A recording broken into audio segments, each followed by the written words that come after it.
racist biker thought slapping an elderly woman on a bus would go unnoticed. But Big Shaq was sitting right beside her. What happened next wasn't noise. It was power and stillness. No fists flew, yet the entire bus froze. That moment didn't just silence hate, it exposed it. And the biker, he had no idea he'd just swung in the presence of a storm. Before we deep dive into this interesting story, subscribe to our channel, and tell us where are you watching from. Share in the comments below. The morning air hung thick with that in-between chill. A city just beginning to wake, still rubbing the sleep from its concrete eyelids. Shaquille O'Neal, known to millions as Big Shaq, stepped out of a modest brick apartment building on the south side of town. No limos, no security, no camera crews.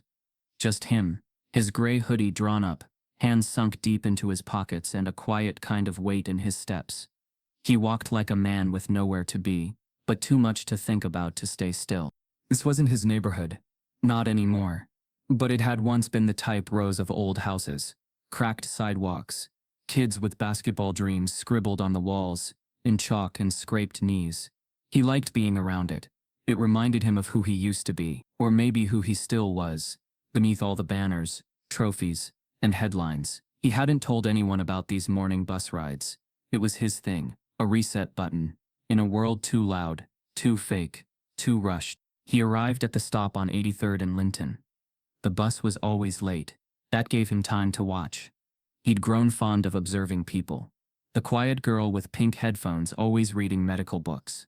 The young father juggling his daughter's backpack while sipping gas station coffee. And then there was her. She didn't miss a day. Wore the same floral print coat, buttoned up to the collar even in the sun. Her hair, silver and perfectly parted. Her fingers curled slightly from age, but precise in how she folded her purse strap. She sat at the bench like it was a throne.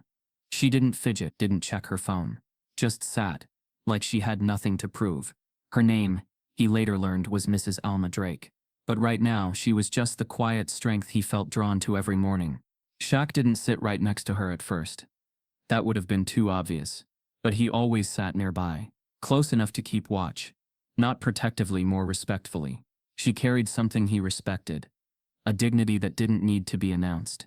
She reminded him of his mother, Lucy. The look in her eyes when people underestimated her. The stubborn grace. The iron under velvet. This morning something was off. It wasn't the weather. Wasn't the usual late bus. It was the sound. It started as a low growl, mechanical and jagged. Not the familiar hum of city traffic. The rumble grew louder, closer, until it pulled up alongside the bus stop. A custom motorcycle, matte black with deep red flame tips, idled too close to the curb. The rider didn't belong, not just in how he looked, but in how he carried himself. Like he was testing the space, pushing invisible boundaries. His helmet was half off, revealing a scar across his cheek, and pale blue eyes, too sharp for this early hour. He scanned the bench like it owed him something. Shaq noticed the way the man's gaze lingered on Alma. Not curious, not confused, targeted. The biker cut the engine, swung his leg off the bike with a heavy thud, and stepped toward the stop. His boots were caked in something dark. He wore a cracked leather jacket with a stitched patch that read, "White Flame Syndicate." The letters weren't loud, but they screamed in other ways. He adjusted his belt, glanced at the others waiting, then smiled. It wasn't kind. It was the type of grin that came before something ugly. Shaq shifted his weight, not moving much, just enough to square his shoulders. He didn't want to draw attention, not yet, but he felt something stir inside him. An old, familiar heat. He'd known men like this, the ones who dressed hate in denim and iron, masking weakness behind bravado. They walked like they owned space, daring someone to tell them they didn't. The bus pulled up with its usual hiss and rattle. Doors opened. Passengers filtered in. Shaq waited, letting Elma go first. The biker stepped ahead anyway, cutting the line, brushing past with a mock apology that held no apology at all. Inside the bus, things settled quickly. Almost too quickly. Shaq took his usual spot across from Alma. The biker took a seat one row behind her. A young woman with a baby stroller adjusted her earbuds and stared out the window. An older man with a maintenance badge clutched his lunchbox, the kind of morning where people minded their own business. But not today. Shaq kept his eyes low, but his senses high. He felt the tension tighten like piano wire. Heard the faint shuffle of the biker leaning forward. elbows on knees, staring at Alma with a crooked smile. The man said something low, too low to catch, but Alma's shoulders stiffened. Her hand gripped the rail tighter. Shaq didn't react. Not yet. He needed to read it all. The biker chuckled softly, mocking, baiting. He leaned in closer, said something else. This time, Alma turned her head slowly, meeting his gaze. Calm, firm, unmoved. That's when it shifted. The biker straightened, clearly uncomfortable that she hadn't flinched. He said something louder this time, a word that cut the air like glass. Shaq didn't need to hear it to know what it was. The bus fell quiet. Even the driver turned her head slightly in the rearview mirror. No one spoke. No one moved. Then, the sound. Not a word. Not a scream. Just the slap. Sharp. Fast. The kind that echoed more than it should have. Alma's head jerked slightly. Her purse strap fell from her shoulder. But she didn't cry, didn't yell. She just looked back at him. Eyes steady, unblinking. Shaq stood. Not quickly. Not theatrically. Just stood. And for the first time, the biker noticed him. Really noticed. His smirk faded. He adjusted in his seat, trying to measure the man now towering silently above him. But Shaq didn't speak. He didn't glare. He just looked. And sometimes, that's enough. The entire bus seemed to hold its breath. The biker broke the silence with a weak laugh, trying to reclaim control. But it was too late. Shaq had already taken it. He turned to Alma, nodded once. A quiet, respectful gesture, then turned to the driver. Next stop, he said, his voice even. That was all. The driver nodded. As the bus rolled on, the biker stayed in his seat, eyes darting to the floor. No one filmed. No one tweeted. It wasn't that kind of moment. It was sacred, heavy, real. At the next stop, the doors opened. Shaq motioned for Alma to exit first. She did. He followed. The biker didn't move. He looked like a man who'd been reminded of something he'd forgotten about himself a long time ago. Fear. Outside, the city kept moving. People walked past without knowing what had just happened. Shaq didn't look back. He didn't need to. His presence had spoken loud enough. Alma didn't thank him. She didn't need to. Her slight smile said everything. The kind of smile you give to someone who sees you, not just in passing but truly sees you. Shaq nodded again, pulled his hoodie up, and walked off into the day. And just like that, the quiet ride was over. The city stretched its arms as sunlight spilled over rooftops. But the chill left behind by the biker lingered like a shadow that didn't belong to anyone. Inside the bus, the hum of conversation hadn't returned. The slap, the silence, and the quiet authority with which Shaq had stood still echoed in the bones of those who'd witnessed it. No one said it aloud, but something had shifted, and not just in that moment. It went deeper. It clung to the windows, curled around the handrails, sank into the vinyl seats. The kind of shift that leaves fingerprints on your memory. Shaq didn't ride the bus the next morning, not because he was afraid, but because he needed to know who that man was. That patch. Those eyes. That threat that arrived in broad daylight with no shame. There was no mistaking it. He wasn't some aimless rider. That wasn't random hate. It was targeted, measured, worn like armor. Back at home, Shaq sat in front of an old wooden desk, littered with newspaper clippings, community flyers, and a worn laptop with a cracked screen. He scrolled through local forums, piecing together mentions of a group that had been whispering through the city's underbelly. White Flame Syndicate. Not a gang, not officially, but they moved with coordination, showed up in places that didn't want them. Their targets weren't always random. Their power came from being unpredictable, invisible to systems, visible to fear. The man's face flashed in Shaq's mind. Shaved sides, wild beard, a scar that split the top of his cheek like a lightning bolt. He remembered the man's posture on the bus. Relaxed, not casual, like someone who'd done this before, who'd expected it to go down another way. That's what gnawed at Shaq most. The man had expected no one to step in. He was shocked when someone did, which meant he'd been playing this game for a while, uninterrupted. Shaq knew a few people who might know more. Quiet voices in the corners of the city, mechanics, social workers, old heads who didn't speak until they had a reason. One name came up more than once. Thatcher Rigg, the man on the bus, ex-firefighter, former local hero turned cautionary tale, fired for misconduct, vanished for a few years, then resurfaced, tied to a biker crew with roots in a separatist movement that used to wear suits instead of leather. Shaq didn't chase the guy down. That wasn't his style. He let stories come to him. They always did. 2 days later, it did. It was Alma again. Same bench. Same bus stop. But this time she wasn't alone. A woman sat beside her. Younger. Maybe mid-30s. Business suit. Tense posture. Her name was Cambria. Alma's niece. And she'd seen the video. Not the slap that had never gone online. But the aftermath. The tension. The towering figure of Shaq in the background. It had gone viral without even showing his face. Just his back. But those who knew, they knew. Cambria approached Shaq cautiously. Thanked him. Not with words but with presence.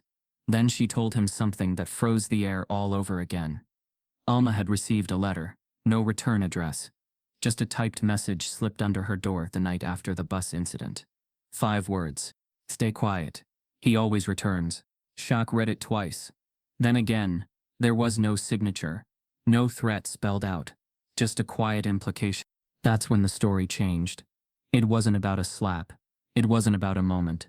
It was about history. Repetition.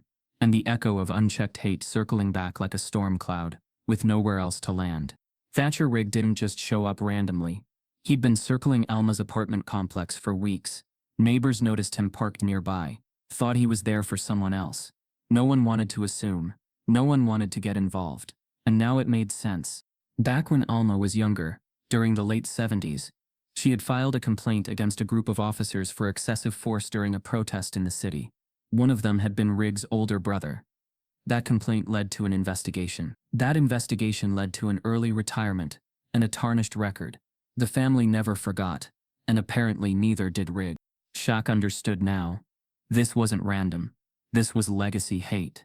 Passed down, festering, twisting into something uglier. He made a call to a friend from his old basketball charity circuit. A man named Leon, who ran a veterans support center that doubled as a quiet info hub. Leon didn't ask questions, just listened. Then he said one thing. If he's resurfaced now, it's because he wants to be seen. Men like that only show up when they're sending messages. The jacket's the message. Shaq nodded, jaw set. He wasn't going to throw punches. That wasn't his way. But he would intercept whatever was coming next. The next morning, the bus ride was full. It felt too normal. Kids talking, driver humming a soul tune, someone eating sunflower seeds near the back. But Shaq's eyes were on the street, watching shadows, watching intersections, and then he saw the bike again, parked across from the stop, engine off, rider still as stone, helmet on, watch. He didn't board this time, just stared. Like a wolf pacing the edge of the campfire. Shaq didn't move, neither did Alma. They just sat, calm, exposed, but not rattled. It wasn't about fear now. It was about sending a message back. Rigg's bike roared to life after the bus pulled away. He followed from a distance, but Shaq didn't look back. He just pulled out his phone and texted Leon one line. He's testing boundaries. Time to close in. That night, Cambria called Shaq. Alma's window had been cracked open. Not broken. Just ajar. The latch was fine. No sign of forced entry. But Alma swore she'd locked it. Nothing was stolen. But a single item was moved. A family photo. One that sat on the mantel for years. It had been laid face down. That's what cowards did when they wanted you to know they'd been there. Not to steal. Just to prove they could. Shaq sat with it. Let the anger rise. Then settle. He didn't chase it. He let it shape into resolve. The next day, he returned to the community center where he sometimes volunteered. It was quiet that morning. Too quiet. Then he noticed a flyer pinned to the bulletin board. One he hadn't seen before. A charity ride. Motorcycles. Veteran support. Sponsored by a local Freedom Brotherhood. No real name. But the contact number listed led to a burner phone. Shaq knew because he had Leon run it. It pinged once off a tower near a mechanic garage 2 blocks from where Alma lived. That was the thread. Shaq visited the garage. Walked in casual. He didn't flash who he was. Didn't drop names. Just asked about some work being done on a Yamaha. The guy behind the counter didn't blink. But he stiffened when Shaq leaned on the counter and casually said, "White Flames making a comeback, huh?" Silence. Then a fake laugh. Then a lie. Then a twitch. That was all Shaq needed. He didn't make threats. He didn't need to. Just left a note with his number and walked out. Hours later, his phone buzzed. An unknown number. No voice. Just a message. "You should have let her be." Shaq replied instantly. "Tell that to someone who backs down." There was no reply, but the game had started. He wasn't chasing ghosts. He was inviting them into the light, because that's what men like Rig feared most. Not fists, not noise, but the full exposure of their intent. Hate likes shadows. Shaq was building a floodlight. The story was no longer about a slap. It was about whether the city still had the strength to stand up without throwing a punch, whether dignity, presence, and purpose could burn brighter than leather and hate. And Shaq was done sitting down. There's a stillness that doesn't come with quiet. It comes with tension. That thick, pressurized pause right before something shifts. Shaq had known that feeling his whole life. In games, it came just before the ball left his hands. In life, it came just before someone showed you who they really were. But this moment on that bus was different. It was more than anticipation. It was recognition. He could feel it in his bones, that invisible ripple through the air. A charge, like the static hum before a lightning strike. He sat 2 rows across from Alma Drake. Her coat was buttoned, her posture poised, and her spirit unmistakably unshaken. Across the aisle, the man who had no place there, Thatcher Rigg, sat too comfortably, draped in leather and hate. His stare was hungry, the kind that didn't just want to offend, it wanted to provoke. He wasn't looking to be invisible. He was looking to be seen, felt, and feared. His eyes flicked to Alma, then to the rest of the passengers, as if measuring how far he could push it. He already knew. The bus was moving. The windows showed familiar streets, a blur of aging storefronts and old barber shops. But inside, time had slowed. Reg leaned forward, one elbow on his knee, voice low and poisonous. He said something under his breath, a slur, not whispered, but not screamed, the kind of word that wasn't meant for just one person to hear, but loud enough to infect the whole space. It landed like a knife dragged across skin, not deep, but unmistakably sharp. And just like that, everything stopped. The woman with the stroller paused her music mid-beat. A man near the front of the bus turned, eyes wide. The driver gripped the wheel a little tighter, knuckles pale, but no one said anything. No one moved. Shaq's heart didn't race. It slowed. He'd seen this before. Different face, same spirit. That calculated cruelty that relied not on rage, but on silence. Riggs smirked, as if the slur were a test, and the quiet confirmed his victory. That's when he leaned in further, just enough to cast a shadow across Alma's lap. The angle was deliberate, the proximity calculated, and then it happened. A hand moved. Fast, sharp. A sound split the air like a gunshot in a chapel. A backhanded slap, knuckles glancing off Alma's face, not with brute force but with intent. A statement, an insult, a violation disguised as spontaneity. Alma flinched, but only slightly. Her head turned, her hair shifted, her purse slipped from her knee, but she didn't cry out. She didn't crumble. Her face turned slowly back to him, gaze steady, lips pressed tight. She looked him in the eye, not with fear but with something colder. Disappointment. The kind that digs deeper than any scream ever could. No one moved. No one said a word. That was the moment. The one you don't forget. Not because of the slap, not even because of the silence, but because of what came next. Shaq lifted his hood. Slow. Intentional. The fabric slid back like a curtain revealing a storm.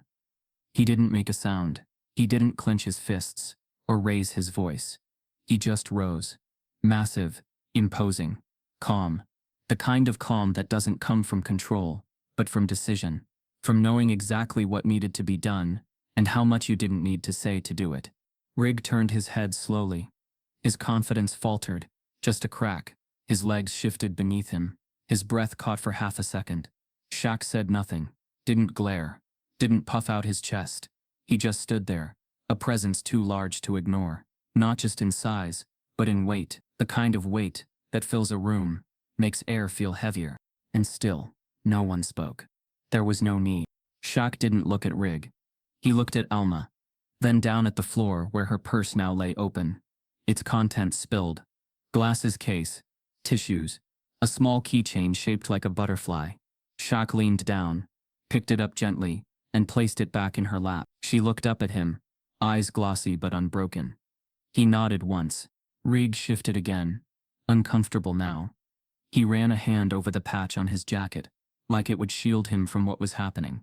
But no patch, no past, no hate could undo what he'd just done. He hadn't just slapped a woman. He'd revealed himself. Fully. Publicly. Shaq turned toward the driver. "Next stop," he said. That was all. The driver didn't argue. The brake hissed. Tires groaned. And the bus rolled toward the curb. No one asked questions. They knew this was no longer just a ride. It was a reckoning. As the bus came to a stop, Shaq waited. Gave Alma time to gather her things. She stood slowly, adjusting her coat, clutching her bag close.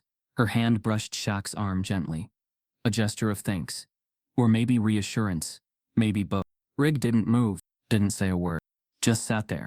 And that silence, that choice not to escalate, not to swing, not to strike, hit harder than anything Shaq could have thrown.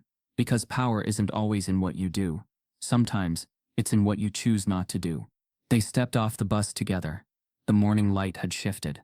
The city moved around them, unaware, but for those who were there, for those who felt it, that moment was sealed, unshakable. Shaq didn't look back. He didn't need to. He knew Rig would, and he did. The man turned in his seat and watched them walk, and in his face was something rare. Not fear, not regret, but confusion. Because men like him expect noise, expect violence, expect confrontation. What they don't expect is to be outmatched by calm, by dignity, by the kind of restraint that makes their rage look small. Shaq walked Alma to the corner, said nothing. The street was quieter than usual. The city's usual noise muted like someone had turned the volume down on life. Alma finally spoke. Just once. He looked like a man who's been waiting his whole life to do that. Shaq nodded. And I looked like a man who's done letting people like him get away with it. She smiled faintly. It wasn't joy. It was recognition. You reminded me of my husband, she said. He never raised a hand. But when he stood, the world noticed. Shaq nodded again, feeling the words settle deep. He didn't need praise, didn't need thanks. He just needed that moment to mean something. To someone. To her. To himself.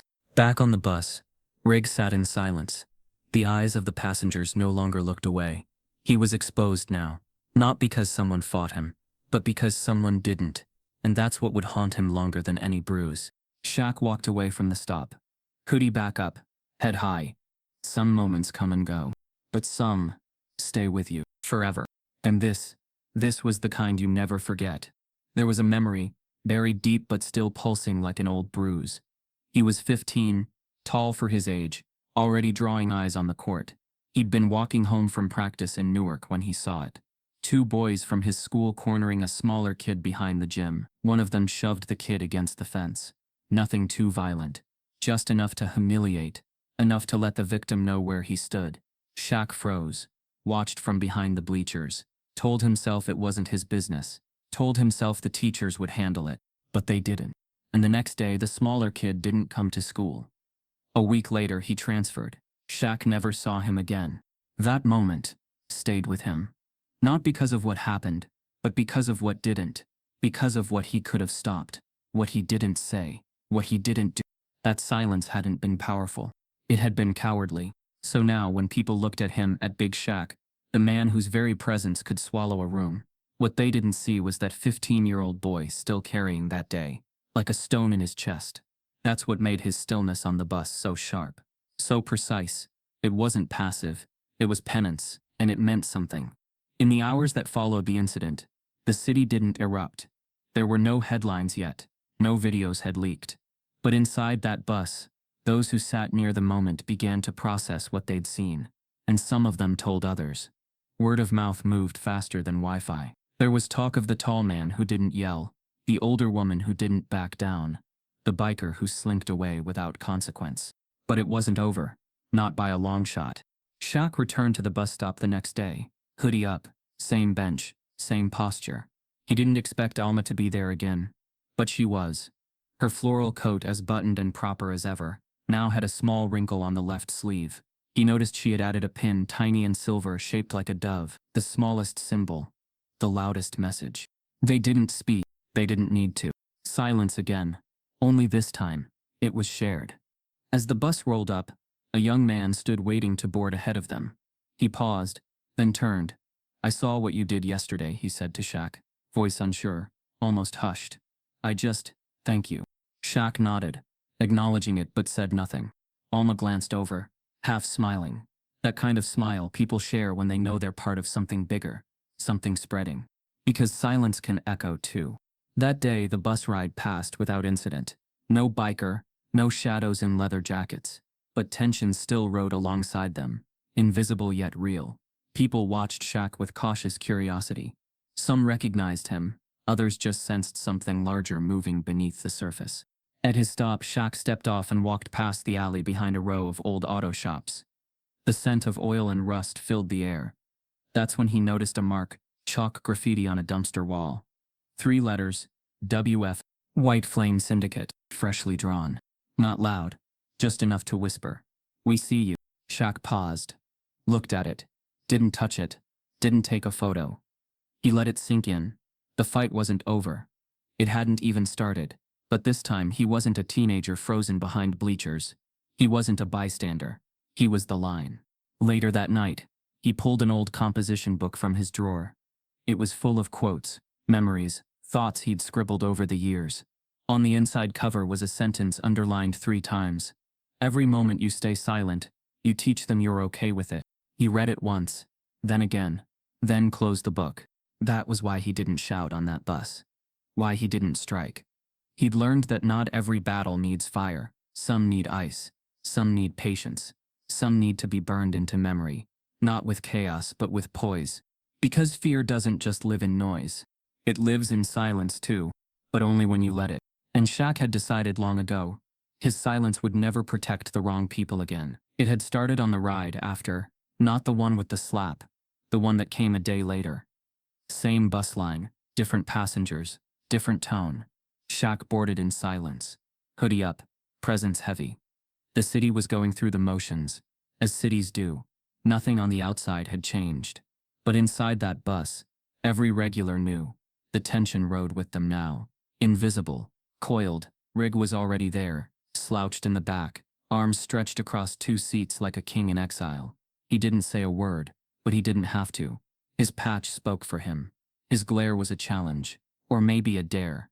Shaq took his usual spot, midway down, across from where Alma normally sat. She wasn't on this ride. Maybe she was resting. Maybe she didn't want to test fate twice in 1 week. Shaq didn't blame her. This ride wasn't for her. Rig looked up, his face blank but his eyes searching. He was expecting something. Maybe retaliation. Maybe a public spectacle. Something loud. Something messy. That's what men like him thrived on. Chaos they could twist into victimhood. But Shaq wasn't here to play that game. He just sat, watched, waited. The bus rolled on. Street after street passed in silence, punctuated by the occasional stop. A teenager in a denim jacket hopped off without looking up from his phone. A middle-aged man, with a briefcase, climbed on, and instantly felt the pressure in the air. His eyes darted from Shaq to Rig, then locked on the floor. He chose a seat far from both. And then it happened. Rig shifted forward, like he was about to speak. But his confidence didn't follow. Instead, his fingers tapped his knee in a nervous rhythm. His jaw clenched. His left foot bounced without rhythm. Shaq didn't move, but his eyes did. Slow and measured, they found Rig's, and held them. And Rig flinched. That's when the driver looked back through the mirror. Just for a second. Then she pulled the bus over early. It wasn't a scheduled stop. The brakes hissed. The doors opened. But no one got off. No one got on. The engine stayed running. The silence grew legs. It walked up and down the aisle, stared out the windows, leaned against the poles. One man at the front of the bus, in his 20s, pulled out his phone, started recording. Not obviously, just a phone angled toward the reflection in the window. Shaq noticed. Didn't panic. Then calmly, wordlessly, he walked to the young man, and gently lowered the phone. Not everything sacred needs to be viral. It wasn't a scolding. It was a reminder. The kind that carried more gravity than a demand ever could. The young man nodded, embarrassed. He pocketed the phone. Shaq turned, walked to the back of the bus, sat in the seat next to Rig. Rig leaned away, just an inch. enough to notice. His smirk returned, forced this time. You think this makes you some kind of hero? Rig muttered, voice low. Shaq didn't answer, not out loud. Instead, the narration began. You ever wonder, Shaq's voice said, low, steady, timeless, what fear really is? Not the jump scare stuff, not the monsters, the real kind. The kind you carry in your chest when you lie to yourself so long, you don't know who you are anymore. Rig looked out the window like he wasn't listening. But he was. See? Fear doesn't always scream. Sometimes, it whispers, tells you to make yourself big when you feel small, tells you to lash out before someone sees how broken you are inside. Rig didn't respond. His jaw tightened, his foot tapped harder. Shaq's eyes stayed on him. You think the patch on your jacket means something? Brotherhood, loyalty, strength. But real strength's quiet. Real strength doesn't need to walk into a room and make people uncomfortable just to feel tall. Rig shifted again, uncomfortable now. Shaq leaned forward slightly, elbows on knees, voice still calm in the narration. You hurt that woman because you thought no one would stop you. Because maybe for a second it made you feel powerful. But that's not power, that's panic. That's drowning men grabbing at whatever they can. There was a pause. Long. Heavy. Shaq didn't need to fill it. He let it sit. You ever been in a room full of people, the narration continued, and felt like you didn't belong? That's fear. You ever stare at the mirror and not like what's looking back? That's fear too. But instead of facing it, you built a wall, leather and ink and noise, called it identity, told yourself the world owed you something. But hate ain't a purpose, it's a poison, and it's eating you from the inside. Rig stood suddenly, but not with force, with discomfort. He turned to move up the aisle. Shaq didn't stop him. But as he passed, Shaq spoke aloud. Just one line. Running don't change who you are in the dark. The whole bus heard it. Rig paused. Mid-step. Just long enough for the words to reach the back of his mind. He walked off the bus at the next light. No slam of the doors. No theatrics. Just gone. The bus rolled on. The driver looked back through the mirror, her eyes locking with Shaq's for half a second. She gave a small nod, then drove. Back in his seat, Shaq rested his hands on his lap. He didn't look victorious. He didn't look relieved, just centered, balanced, as if something heavy had shifted. Not removed, but understood. Because that's what this was. Not a fight, not a victory. A mirror. He wasn't trying to save Thatcher Rig. He was holding up the glass and letting Rig see himself. And sometimes, that's the scariest thing a man can face. Not fists, not jail, but truth. Unfiltered, unblinking, unspoken. His name wasn't Thatcher Rig. Not really. That name was a ghost he wore, a shield he adopted, a piece of a story designed to hide what came before. His real name was Cole Thayer, and once upon a time, long before the patch, long before the spit-filled words and the leaning slaps, he was someone else. A firefighter. A hero, if you asked some. A man who'd pulled people from burning homes, pumped breath into collapsed lungs, and stood in the middle of chaos with steady hands and the kind of courage you couldn't fake. Back then, the uniform had fit him like skin. The helmet, the oxygen tank, the gear. It wasn't just protection. It was purpose. It gave him a name people respected. The sound of sirens didn't bring fear. They meant he was going somewhere he was needed. Someone would be alive tomorrow because of him. That mattered to him once. But the fire that took him didn't come with heat. It came in the form of loss. Slow, silent, permanent. It started with his sister, Emily. She was 10 years younger. The bright spot in a home that never really knew how to hold on to joy.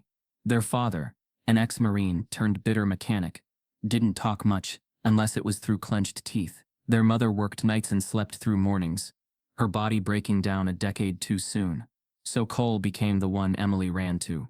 He'd take her to the river, near Glenview, teach her how to skip stones, sneak her jelly beans from the firehouse vending machine. When she got sick, some respiratory condition no one could pronounce, he stayed with her through every appointment. The doctor who saved her? A tall, soft-spoken black man named Dr. Lennox Grady.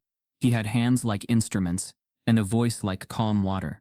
And when Emily's lungs collapsed one spring night, it was Grady who cracked her chest, held her heart in his hands, and brought her back. Cole never forgot that, never stopped being grateful. He shook the man's hand and meant it. But time passed. And so did Emily. Not from her illness, but from a car accident 3 years later. A drunk driver. Her friend behind the wheel. Too much rain, too much speed, too little left after the wreck. Cole unraveled slowly. Not the dramatic, tear-soaked kind. The quiet breakdown. The withdrawal. The shift from helpful to hollow. The silence between calls. Then came the fire. It was an apartment blaze. An old complex with bad wiring and worse management.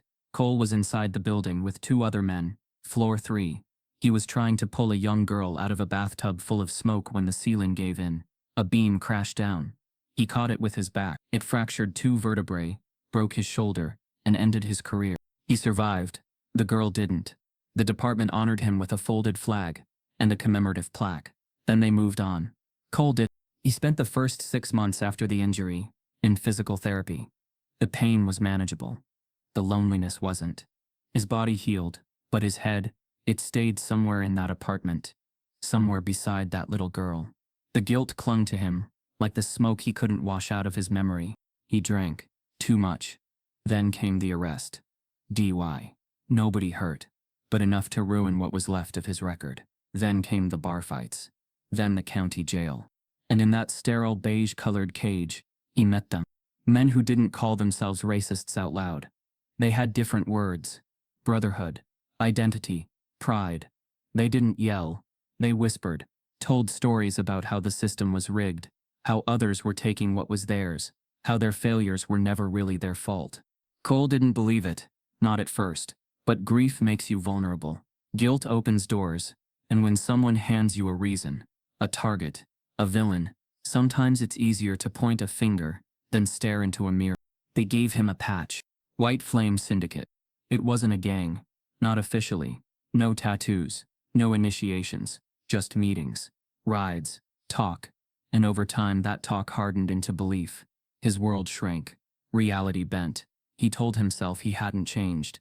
That he still respected good people. No matter what they looked like. But then came the graffiti. The slurs. The shoves in parking lots. The threats muttered just loud enough. And eventually the slap. That slap wasn't rage. It was routine. A reflex he didn't even think about. And that was the scariest part. Because by then he'd forgotten who he used to be. Until the bus. Until that man. He didn't know who Shaq was when he first saw him. Just a presence. A shape too still. A face too calm. But when he stood, when he looked at Cole and didn't flinch, didn't yell, didn't swing, something shifted. It was like looking into a mirror that showed not what you were but what you could have been. And Cole hated it. Because for a moment, the fear wasn't of Shaq. It was of himself. The version he used to be. The man who shook a black doctor's hand with gratitude. The man who ran into buildings to save strangers. The man who carried his baby sister through the woods so she could see the stars away from city lights. Now he just wore the patch. Hid behind it. Let it speak for him because his own voice didn't know what it believed anymore. He went home after that bus ride and took off the jacket, laid it across the back of a chair, and stared at it. It looked smaller than usual. Sadder. A piece of fabric wrapped around too many excuses. He didn't sleep that night. Memories crept in. Flashes. That girl in the bathtub. Her fingers slipping. Emily's laugh from the riverbank. The thank you in Dr. Grady's eyes. The guilt came crashing, in like waves. He didn't fight it. He let it hit. Let it wash over. Not because he wanted redemption, but because he realized for the first time in a long time that he might not deserve it. The next morning, Cole stood on his porch and watched the sun rise. No leather, no patch, just jeans and a plain t-shirt. And for the first time in years, he didn't feel like performing. He didn't feel angry. He just felt tired. There's a fire behind every patch. Some wear it to remember what they lost. Some wear it to justify what they've become. Cole Thayer, he wore his because he didn't know what else to be. But now, the flames were dying, and in the smoke, a question rose. If you take away the patch, the pain, the past, what's left? And can it still be called a man? It started with a blur. 30 seconds of shaky footage, recorded through a bus window, barely clear, but potent enough to stir something in a country always teetering on the edge of tension. No slap, no shouting, no names, just a silent standoff. A massive man standing tall, not aggressive, not threatening, just present, and across from him, a leaner man in a cracked leather jacket, with a patch too familiar, sitting rigid, suddenly small. The caption was simple. He stood up, and everything changed. By morning, the clip had exploded.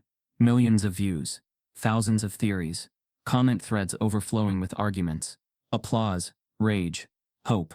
Some wanted the full footage. Others claimed it was staged. But most were just trying to figure out one thing. Who was the man in the hoodie? Shaq didn't tell anyone. Not his friends. Not his business associates. Not the local kids he sometimes coached on weekends. He didn't change his number. Didn't post a word. He simply disappeared back into the city, blending into its rhythm, like a note played so precisely in tune that no one noticed how much it was holding the harmony together. The next day, the bus line looked like a movie set. News vans choked the curb. Cameras pointed at the sidewalk. Strangers with phones hovered around, hoping to catch a glimpse of him.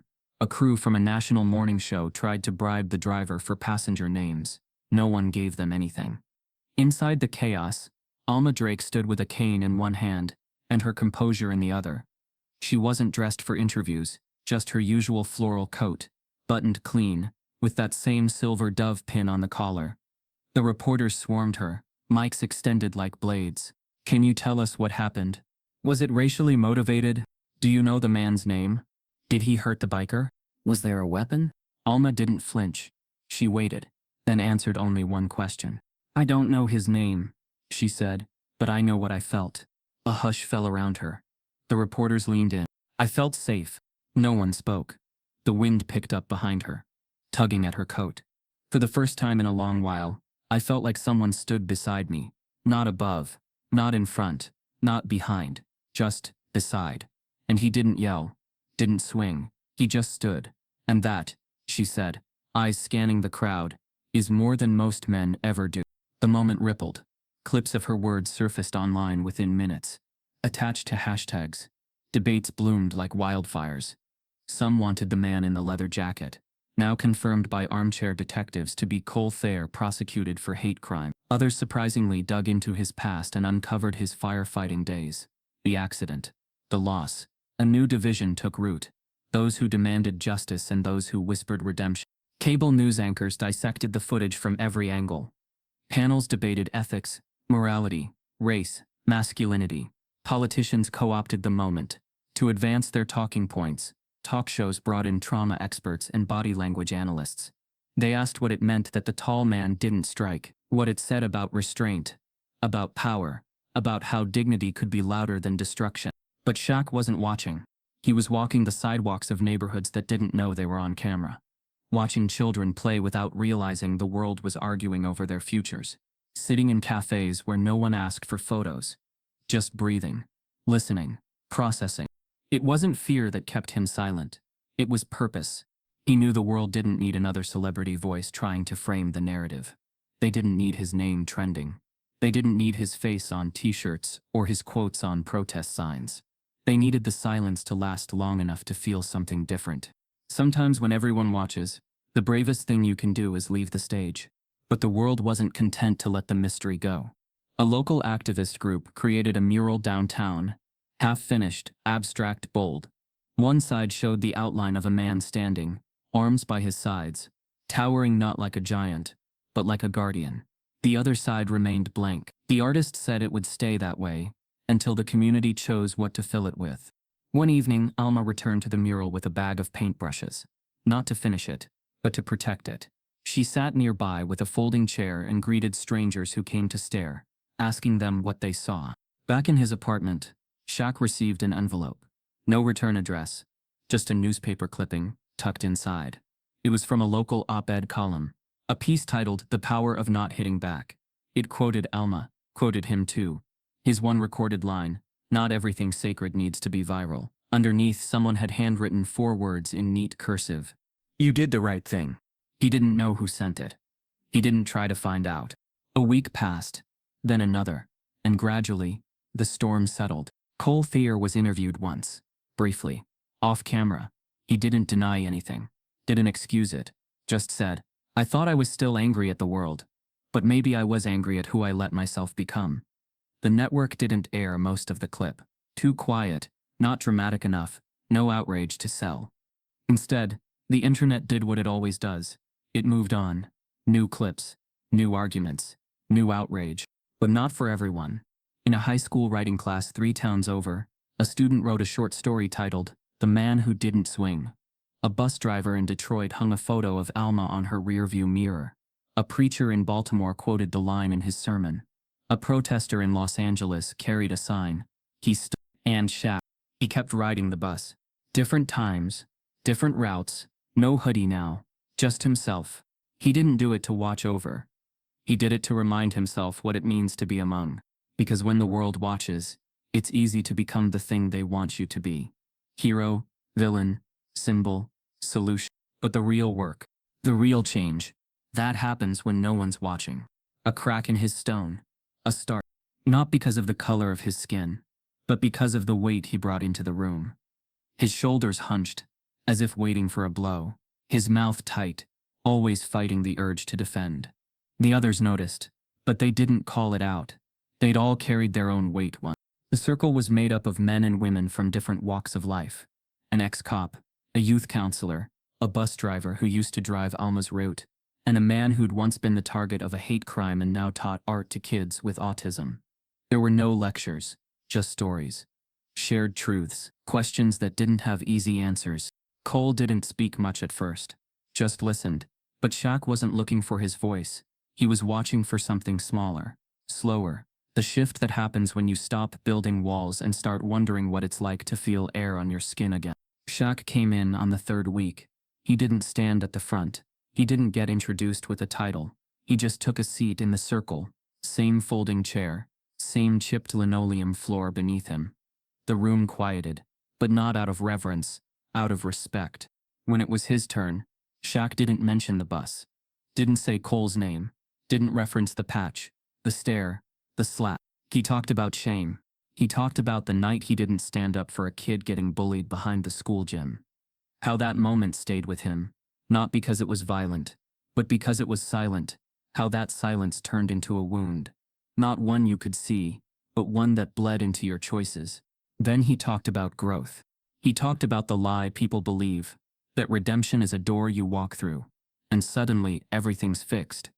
But that's not how it works. Redemption's not a room. It's a hallway. Long, narrow, dimly lit. And you walk it with every step you choose, not to take backward. People listened. Not because Shaq demanded it, but because every word felt lived in. Cole didn't speak during that session. But he didn't leave early. That was something.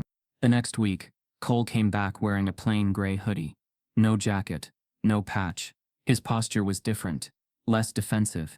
His eyes stayed open, a little longer. That night, when it was his turn, he didn't speak immediately. The silence stretched long enough that people thought he'd pass. Then he exhaled and said, "I used to save people." He didn't elaborate at first. Just stared at the floor, that confession hanging in the air like something sacred. Fires, collapsed buildings, car wrecks. That used to be my life. I knew how to move in chaos. I knew what to do when the world was burning. But when things got quiet, I didn't know who I was anymore. No one interrupted. No one rushed him. Cole continued. I got angry. At God. At myself. At anyone who looked like they didn't have to carry what I was carrying. I let that anger get fed by people who were only strong when they were surrounded by the weak. I wore that patch because it made me feel like I belonged to something. But I forgot what it felt like to belong to someone. To yourself. Then he turned slightly. Just enough to look toward Shaq. I thought you were gonna hit me that day, Cole said, and I was ready for it. I wanted it. Thought I deserved it. But you didn't. You didn't need to. Shaq didn't speak. Just nodded once. Cole looked down again. That's when I realized I didn't even believe in the things I was saying. I was just scared. Scared I'd never be anything more than the worst thing I'd done. The room stayed silent. Not frozen. Hell, Cole didn't cry. He didn't ask for forgiveness. He didn't declare change. He just stopped pretending. And sometimes that's where it begins. After the session ended, Juno handed out warm tea in chipped mugs. The group lingered longer than usual. Conversations grew softer. Cole didn't leave first this time. He helped fold chairs, carried the trash out. Outside, the night air was crisp. Streetlights buzzed. Shaq leaned against his car, arms crossed. Cole approached slowly, unsure. I didn't come here for redemption, he said. Shaq looked at him, eyes calm. Good, he replied. Because redemption's not something you come for. It's something you walk toward. One step at a time. Cole nodded, hands in his pockets. You're gonna mess up again, Shaq said. You're gonna get angry. You're gonna feel like nothing changed. But when that happens, remember this: what you did was real, and so is what you do next. They didn't shake hands, didn't hug. They just stood for a moment in the quiet. Two men who'd come from opposite ends of pain, standing on the same patch of pavement, sharing the same air. And that was enough. The thing about redemption isn't that it fixes you. It's that it invites you to keep showing up. Even when no one's watching. Even when no one claps. Even when the only thing louder than your past is the silence you've learned to carry with grace. There are some people you pass every day who carry whole wars inside them. Quiet, steady, invisible victories no one ever documents. Alma Drake was one of those people. To most who saw her, she was just an old woman in a pressed coat. A pair of polished shoes, a floral scarf that fluttered like a flag in slow wind. But Alma had lived many lives, and while the city now whispered her name in connection to a viral moment on a bus, very few knew who she really was, or what she had already survived. The first clue came quietly. A reporter from a local paper, an older man named Willard Grant, posted a single sentence under a grainy black and white photo that had started circulating online. It showed a group of women standing beside Coretta Scott King outside Brown Chapel AME Church in 1965, moments before the Selma March began. One of the women, slight in frame, wore the same kind of floral scarf. Far left, young Alma Tate, now Alma Drake. The post didn't explode. It didn't trend, but it found its way to Shaq's inbox a few days later. He stared at the photo for a long time, then read the caption again. Alma Tate. A name that meant something once. A name that carried echoes of resistance, of standing ground in a time when the ground was constantly shifting under black feet. Shaq had always sensed something about Alma, something poised, unshakable. But he hadn't known the history behind it, that she'd marched beside legends, that she'd been arrested twice before her 23rd birthday, that she'd spoken from courthouse steps, fed activists from her own kitchen, sewed bandages in church basements, and sat in silence while men spat in her face, knowing full well she was changing the world just by not moving. And now, decades later, she'd taken her place on a public bus beside a man burning with the same kind of ignorance she'd seen all her life, and chose stillness over retaliation. It wasn't fear, it was strategy, it was clarity. Shaq found her on a Sunday afternoon, not at the bus stop, not at home, at a modest church on the east side, tucked between a closed bakery and a barber shop that still used the same spinning pole from 1963.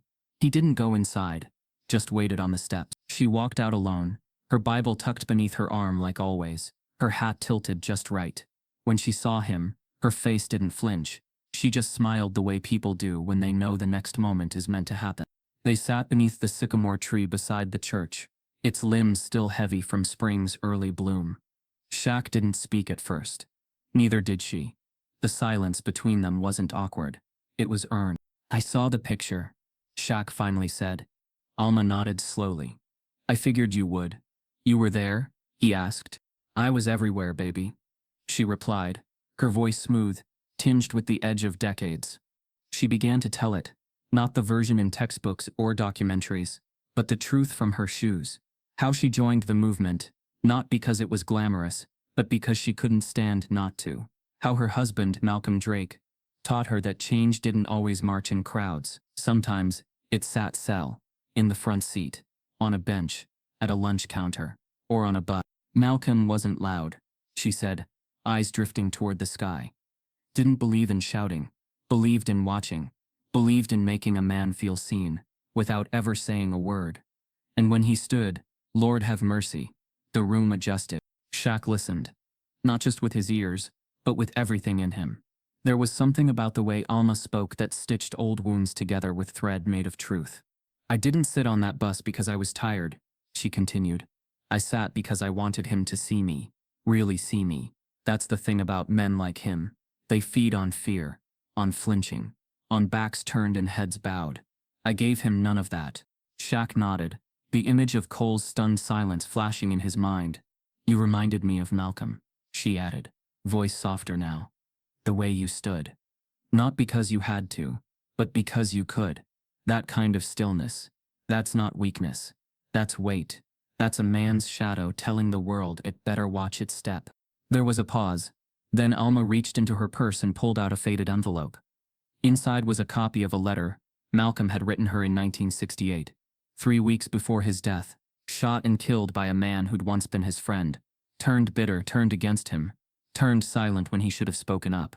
Shaq held the letter gently. Read the final line twice. We don't fight to win. We fight to remind them they never broke us. Alma's eyes glistened, but she didn't cry. She didn't need to. I've spent my whole life watching men try to prove strength with volume, she said. But Malcolm, he taught me real strength is quiet. It walks. It doesn't stomp.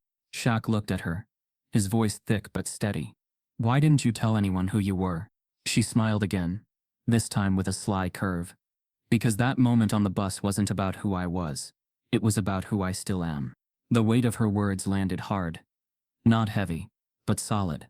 Like truth carved into stone. As they sat in silence, a child ran past the church steps laughing, chasing a paper plane that fluttered like hope caught in a breeze. Alma watched the child, then turned back to Shaq. Sometimes, she said, voice deliberate now, the best punch you can throw is letting them see they didn't shake you. Shaq didn't speak. He didn't need to. He'd felt it that day. Felt the shift. The unraveling in Cole's stare.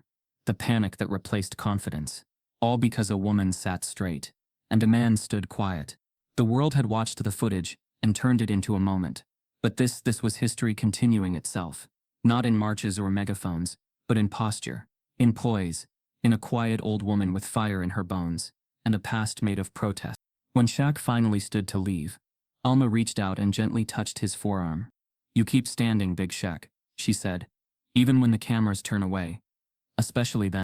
He nodded, placing the letter back in her hand. Always, he said. As he walked down the steps, the wind picked up again, rustling the leaves of the sycamore, the same way it had probably done 50 years ago, when a younger Alma stood beneath it with her fist clenched and her chin high. Some stories never end. They just pass the torch. She took the thermos. Still prefer a little honey, she said. He smiled. Already in there. She sat beside him. No fanfare. Just space made. No explanation exchanged. They both stared out at the street, where cars passed and pigeons fought over crumbs. Neither rushed the moment. From across the road, Shaq exhaled. Not loudly, just enough to loosen the coil in his chest. He'd wondered if this would happen. If Cole would really show. If Alma would accept the gesture. Not because she had to, but because she believed in what it meant to show up again. Cole didn't talk much. He let the silence do the heavy lifting. But after a few minutes he did say one thing. I know I can't undo anything, he said. But I can stop pretending it didn't matter. Alma nodded slowly. That's a start. And in that single exchange, everything they needed to say had been said. No apologies. No confessions. Just acknowledgement. Just the quiet labor of redemption, beginning to take root in the soil of presence. They sipped tea. They didn't look around. They didn't check phones. They didn't perform.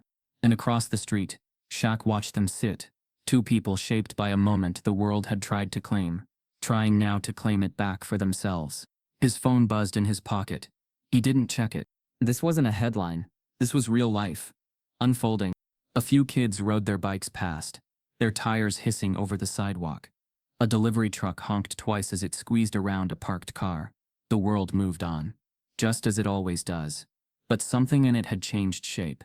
Not loud, not seismic, but enough. Shaq turned and walked away. No nod, no acknowledgement. Just the same quiet step that had carried him through every choice he'd made since that morning on the bus. And as his footsteps faded, a voice rose. His voice, not spoken aloud, but stitched into the story now playing itself out, beneath the noise of everyday life. I didn't do it for applause.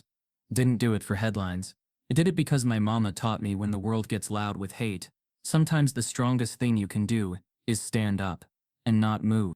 No cameras this time, just change, just people, and the kind of silence that doesn't beg to be filled, but honored. When the moment comes, will you perform or will you show up? Not with noise, not with fists, but with the kind of stillness that shifts a room. This wasn't a story about a slap. It was about what happens when dignity refuses to bow. So take your place. In the silence. In the seat. In the stand. Because the world doesn't just need louder voices. It needs braver presences.